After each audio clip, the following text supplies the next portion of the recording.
Hey, what's going on, guys? Welcome back. Well, fresh off the heels of the most disappointing episode I've ever had on this channel, where we found out that that big block tunnel ram is no good.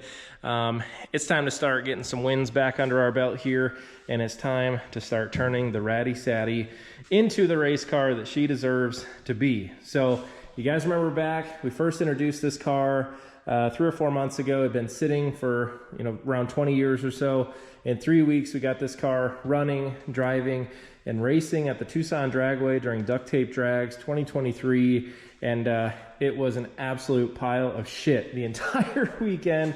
We had a ton of issues, and to be quite honest with you guys, the motorhome 440 as well as the transmission just did not hold up. Matter of fact, I have a massive pile of transmission fluid already underneath the car. The car is actually stuck in drive. Every single detent on the shifter stays in drive. The linkage is stuck. And yeah, we're gonna be tearing out that transmission. We've got what I hope to be a good rebuild right here. And we have a ton of parts to throw at this thing. We've got about 90 days or so until the muscle cars at the strip show in Las Vegas. And my goal is to turn this car roughly into a 500 horsepower drag race car. So we've got a fresh set of slicks. We're gonna get those fit up first in this episode because I'm tired of looking at these black steelies. And also I need to get an idea for how much sheet metal I need to order through AMD. We already know we need to do a trunk pan in this. My guess is we'll also have to do inner wheel houses because these wheels, well, we'll just say these tires are a bit wider than what the factory had in there. So I don't think there's a chance in hell that they're gonna fit with those wheel houses. I hope that the rear axle does not need to be narrowed. We fit them on the 69 Roadrunner convertible we had in here a while back. They didn't fit in there either, but they did clear and they stuck inside of the outer wheel houses and the quarter panels. So if it's just the mini tubs on the inside, not too big of a deal. We've done that on several cars and we can absolutely do that on this old girl. So I do have a roll bar on the way. We've got some Kirky aluminum racing seats coming. So this bench seat is unfortunately gonna have to go, guys. I don't know, we may do something with these old seat covers here to keep some of the nostalgia, but to be honest with you, my main goal is to, number one, run as fast as possible. Number two, not be embarrassed. And number three, we have to make faster than an 18.5-second pass because that's all that we got in this thing when we went to Tucson. So yeah, we originally were gonna build a different big block tunnel ram here. That engine unfortunately needs a ton of machine work. It's no good. And this thing, we're gonna be throwing a set of heads. We're gonna be throwing new cam setup in it, a bunch of new goodies, and yeah, new cooling system. We did have that Fury that we got some good parts out of. So yeah, that'll be coming out in a future episode once some more parts arrive. But today, we're gonna hopefully make this thing look like a race car. Ooh, and also we have a 410 rear end to slam in this thing. So this will probably be the first of a couple episodes, guys, where we install a lot of that kind of stuff. But man, enough talking. Let's get some new wheels on this thing.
Alrighty guys, well we got our wheels on and it looks so damn good.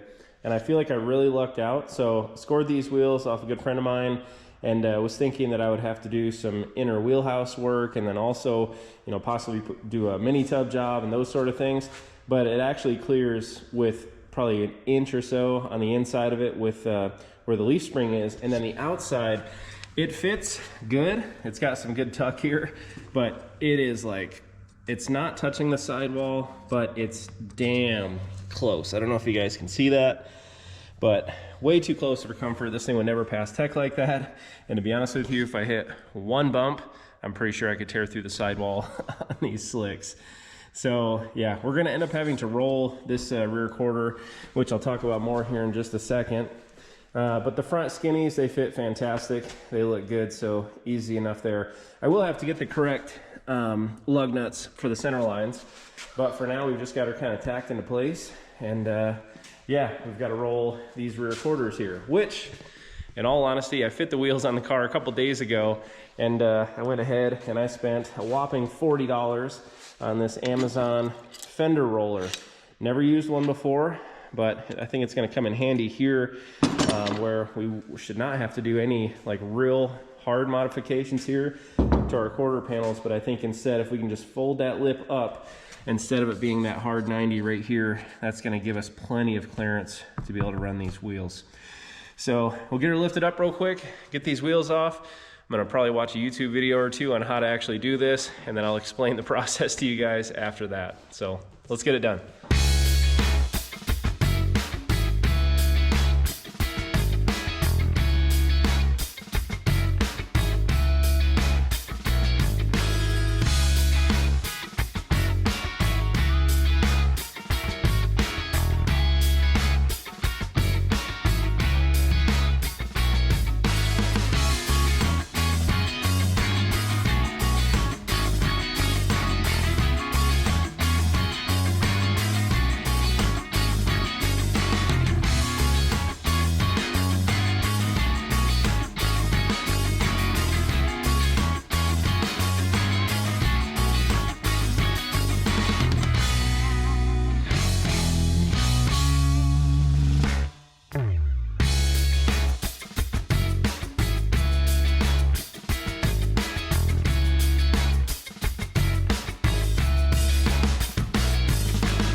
Alright, so after about 10 minutes of YouTube in here, I'm a certified expert now on fender rolling, and it's a really simple process, you guys. So again, 40 bucks on Amazon, and then about 10 minutes worth of videos that I watched, and I was able to put it immediately to use here.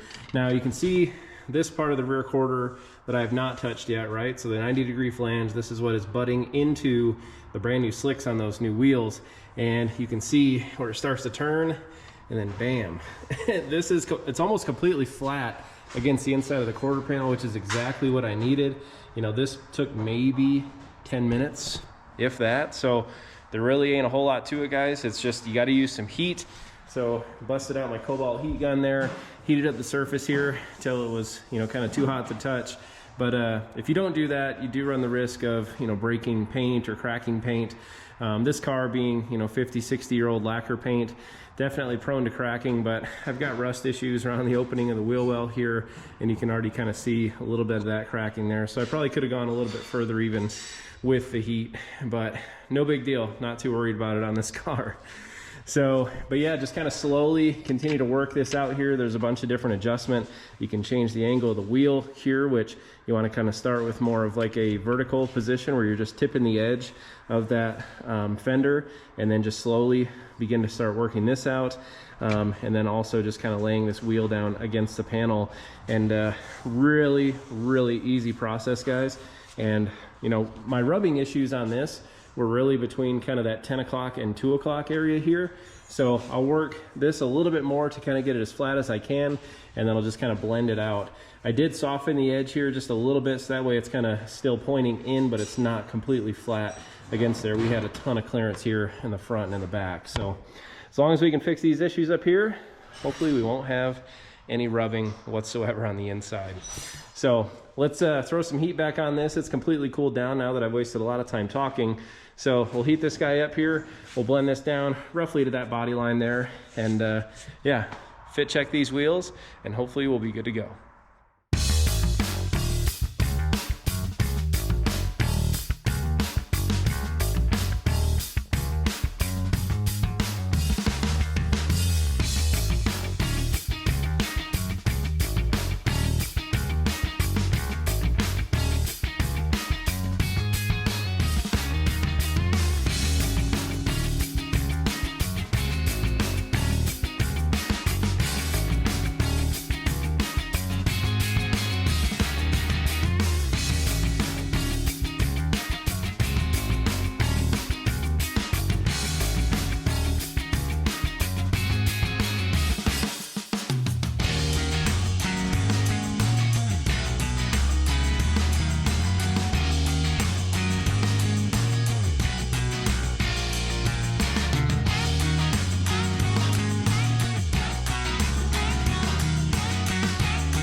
So guys, I'm super happy with the fitment overall. Now, and I'll show you guys the other side here for comparison in just a second, but the quarter panel was so close to the tire before that I couldn't even get like the tips of my fingers between the metal and the tire, and now, I mean, I can get damn near my whole hand through here, no problem.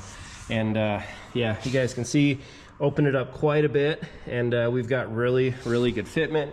Did not distort the quarter panel whatsoever here, and damn, those tires look sexy on there. Show you guys this side. I mean, to be honest with you, I probably shouldn't have even been rolling this thing around with these tires on there before they were rolled, but you can see here how tight that fitment is. I mean, I can't even get the tip of my finger up in between there. So yeah, for 40 bucks, guys, on Amazon, it's definitely worth the money. A couple YouTube videos and one quarter panel later, you can get this done and do it yourself. So let's go ahead, let's get this thing back up on the lift. Let's knock out this side, and yeah, we'll check out this fitment.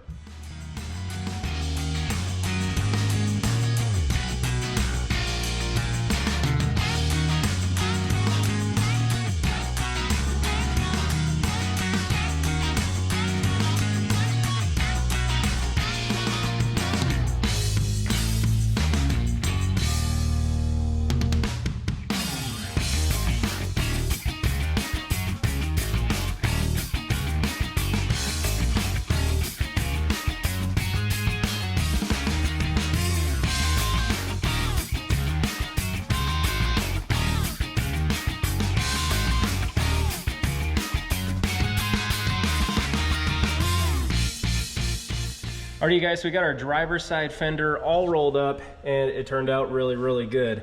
Now as I was doing that, I could hear some creaking and popping. Just shows that there's definitely some more rust issues.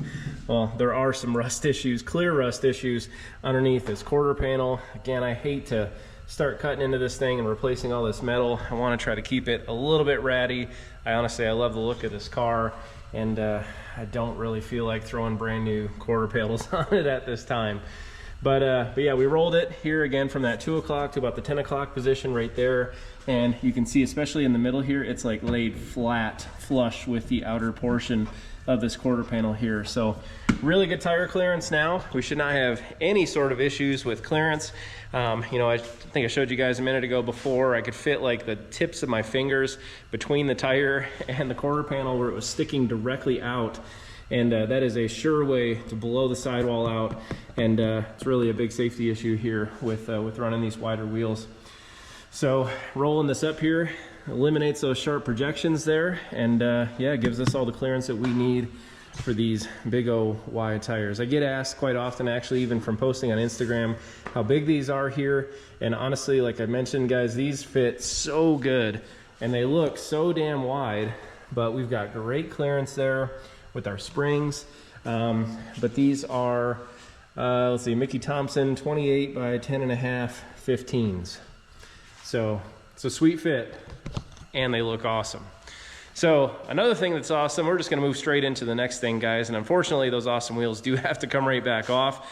And the reason being is that the rear end on this car is the original 276 rear gear, which is like the lowest gear that they put in these cars. Awesome for the highway, you can cruise at 90 miles an hour in this thing, but not awesome if you're trying to go fast and drag race. So we've got here a freshly rebuilt 410 Sure Grip, because I didn't even attempt to burn out in this car, to be honest with you, but had I done so, this car would have the famous one wheel peel there, because it's not a Sure Grip in the car right now. But this is a 742 case. Those of you Mopar guys out there know very well what the 489 case is.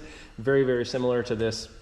Really not a whole lot of difference here, but this does have a fresh gear set in it, as well as new bearings, new inners, bolts, gears, all that stuff. So it looks really good.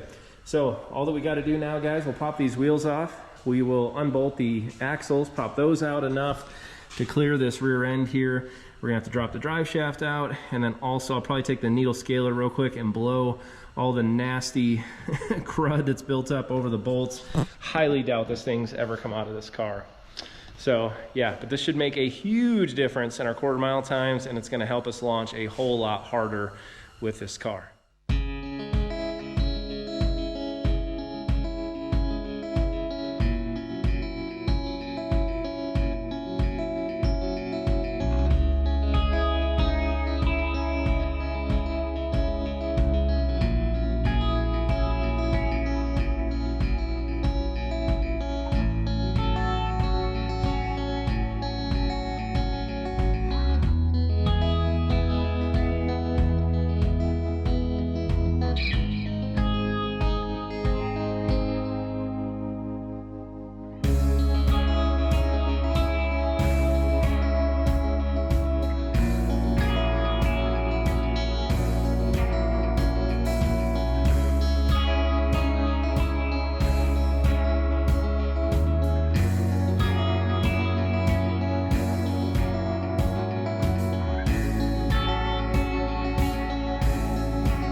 All right, so I've got the third member out of the way, and I've gone ahead, I've cleaned up the surface here on the housing, and a couple of things stood out to me. Number one, there was a ton of gunked up or buildup of oil on the bottom side of here, and just a lot of like the grime and the gunk that accumulates from driving, right? But, you know, which told me that this gasket right here is probably leaking. So when I popped it off, the oil appears to be relatively fresh. It didn't stink real bad or anything crazy like that. And there was quite a bit of oil in it too. So I think somebody maybe topped it off recently. But I do believe that somebody at one time had this cover off, because I found about half of a gasket that had some very obvious cut marks on it where somebody's trying to scrape it off. And then also there's another full gasket on the third member itself. So I think that maybe they had a leaky gasket, or they popped this off and couldn't get it all clean. It obviously did not look anything like this when I popped it off. I ended up taking just a real simple wire wheel on a drill setup, just like this, and then cleaned up the surface all the way around there real good. And then I also cleaned out the inside of this, because quite a bit of that gasket debris did land inside of here. So everything is cleaned up in here. It's all completely dry. and it's time to toss on our new gasket here. So this is just a Felpro AutoZone special here. If you're wondering kind of which way it goes, if you flip it the other way, the whole bolt pattern won't line up on the bottom here. You can see that's off. So found that out because I did put it on backwards the first time. So got a new gasket on here. I will take the same wire wheel real quick and go clean the mating surface of our 410 rear end, and then get it slapped on here, torqued down, and filled up with oil.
Alright, you guys, so we finished up putting our 410 rear end in here, and it turned out really good overall. Pretty straightforward.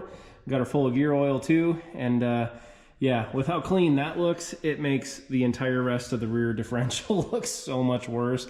There's just a lot of gunk and nastiness caked on there from, you know, years and years of driving and leaks and oil and everything else. So I do have a huge announcement that I'll probably wait a couple weeks for as some parts start arriving here to the house. But we will be dropping out this rear axle, not necessarily to replace the axle, but we will be getting a lot of new suspension goodies from our friends at QA1. So we will have this out. We'll do the same thing that we did on the Roadrunner. We'll take this out. We'll use some degreaser, we'll use the pressure washer, and we're gonna paint that and make it look like new. Now, with putting the 410 Sure Grip in here, you know, our back wheels, both of them are gonna spin together now, which will make for much cooler burnouts, better launches, and hopefully a better chance of one day, eventually, maybe lifting the front tires off the ground in this car, which is my goal. I would love to do that someday. But yeah, so we're gonna move straight on, guys. We've got a couple more things here to do on the back half of this car. Number one, we gotta get this gas tank out of here, and it's going straight to the scrap pile. Now, when we were in Tucson, we had issues with the sender actually leaking. Like every single time I would hit the brakes and the gas would slosh forward, it was dumping gas out onto the track. I think I got black flagged like twice to go back to the pits and fix it. I tried to gob some gasket maker on the front of it, and it didn't hold at all. Now, surprisingly, there is still some 110 octane left in there, so we're gonna do our best to try to catch that. But we are getting a brand new tank, new straps, as well as a new sending unit that is gonna make a big difference down here. And it will hopefully eliminate, we'll also get new fuel lines as well. So I think there was an issue with just rust in the tank and, you know, possibly the screen getting clogged up, sucking gas up into the front of the motor, or to the front of the car to the motor. But either that or also sucking air was probably starving it when we were going down the track as well. So we're gonna fix quite a few issues actually by getting this thing out of here. So we'll drop that out, and then also we'll hop it back on top, and I will give you guys a preview of what this awful trunk pan looks like in this car. So we're gonna need to swap that out here, and we're gonna have to do it in two pieces because the back half of this car is not coming apart. So yeah, that'll be captured in a future episode, but really today we're just gonna try to get all this stuff out of here as we wait for some more parts. But we'll get this knocked out, move on to the interior, get that all stripped out, and then, like I said, we'll probably be waiting a little while for some parts. So let's get this tank out and let's have a look.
Alright, you guys, so I've got the 20 pounds or so of mesh grating out of the trunk. Ridiculous. And don't laugh when I say this, but this is probably the most solid trunk that I've ever started with. And I think it's actually patchable.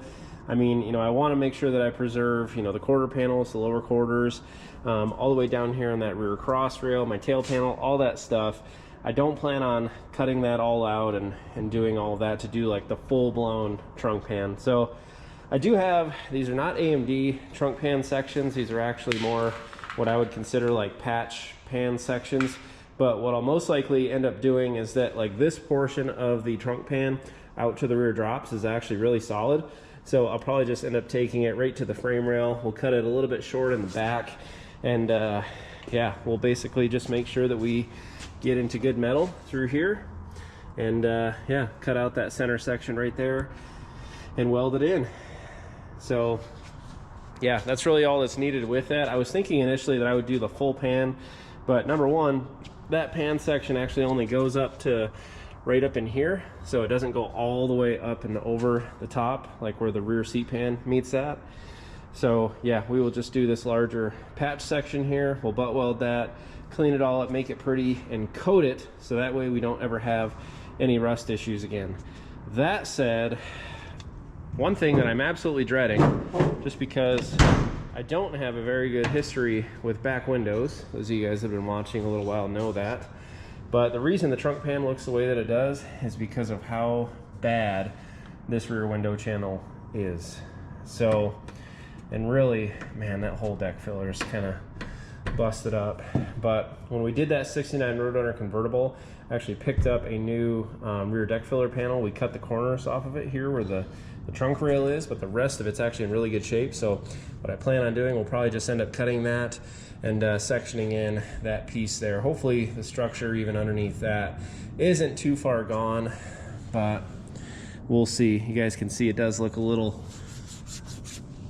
crispy up in there, so who knows what we're getting into with that. But yeah, I'm kind of terrified, to be honest with you, of taking out this rear window.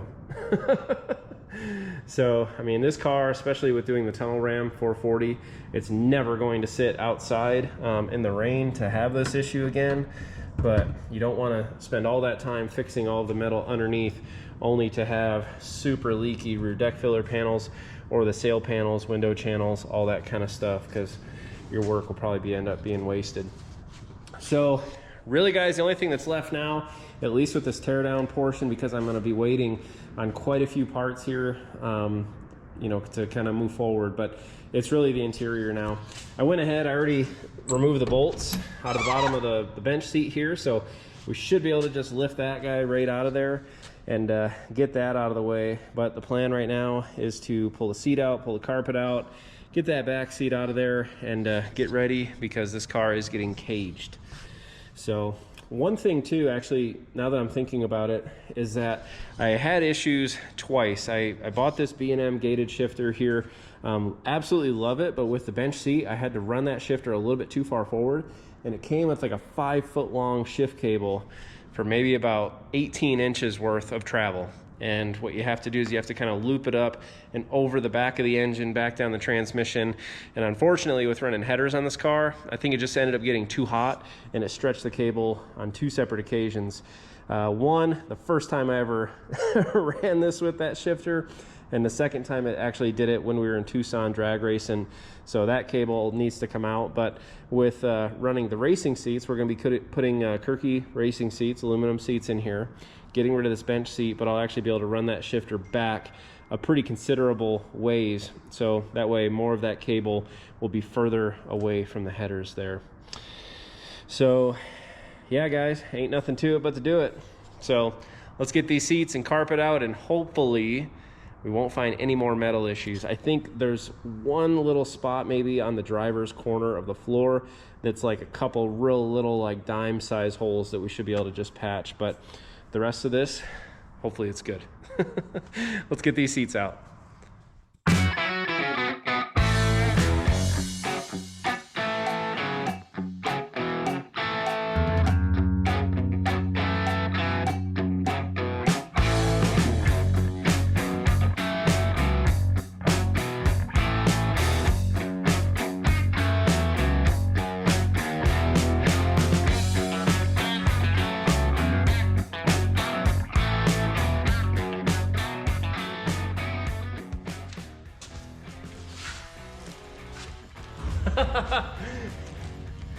I just found a Taco Bell burrito under the seat that is completely intact.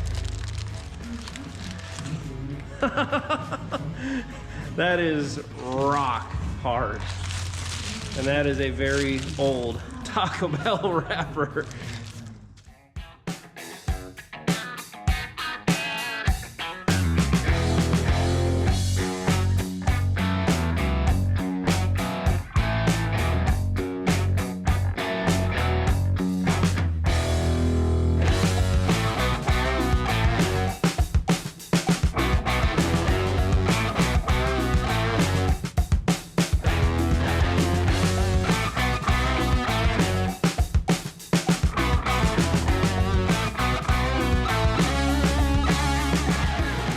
All right, so I've got the seats out of the car, and holy crap, you guys.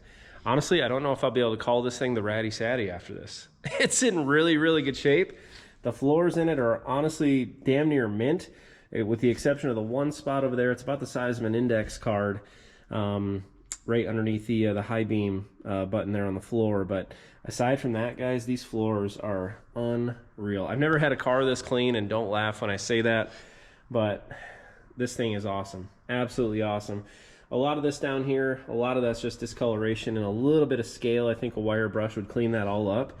So we'll go ahead, we'll do that once we get the cage in it and everything else. But man, this thing's in way, way better shape than what I thought it was. Getting the carpet out of it was a little nervous, but yeah, we're in pretty good shape. So I think right now we're sitting about, what, 85, 86 days away from Matt's in Las Vegas. So in that amount of time, we've got to do a ton of engine work. We've got to get our cage welded in. We've got to get our trunk pan done. We've got a boatload of suspension stuff, which I'll share with you guys here in a couple weeks. But this is going to be a completely different animal in the next 86 days, or it better be. So, man, really, really exciting stuff, guys. And yeah, I'm happy to take you all along for the ride. So the next episode, guys, you can look forward to getting this engine out. We're going to get it torn down. Hope to God it's in better shape than that 383 that we tore down. And yeah, we've got a lot of stuff coming. Heads, cam, tunnel ram. Awesome, awesome setup that I'm so excited to share with you guys. So if you haven't done so yet, guys, hit that subscribe button. But stay tuned. I'm going to keep on pumping out the content because we got a lot of work to do in a really short amount of time. So take care. I'll see you guys again real soon.